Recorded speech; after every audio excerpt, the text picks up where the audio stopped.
En 16 jours d'existence, les jumelles ont déjà bien grandi. Leur peau s'est noircie par endroits et leurs griffes se sont acérées. Chacune pèse presque 500 grammes, 3 fois leur poids à la naissance. Au niveau du comportement, elles bougent plus, elles sont un peu plus actives, même si elles ont les yeux fermés. On a un mouvement qui est un peu plus marqué. On a une très bonne évolution, elles prennent du poids, ils se nourrissent tous les deux très bien. Donc ça, on est plutôt calme et content, tout se passe vraiment très bien. Et la mère s'occupe vraiment très bien d'eux. La mère, c'est elle. Wan s'occupe de ses deux protégés quand vient l'heure de la tétée.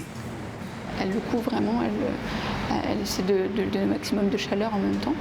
Et donc on peut voir aussi la soigneuse chinoise elle a une main en fait sur le petit pour aider à ce qu'il se positionne bien, à ce que la maman aussi se positionne bien pour qu'il tète au maximum. Soigneurs chinois, français et vétérinaires restent au chevet des nouveau-nés 24 heures sur 24.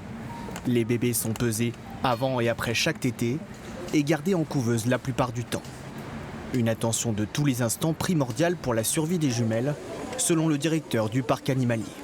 À état naturel, il naît souvent des jumeaux, pandas, ça arrive, mais généralement il y en a un qui meurt.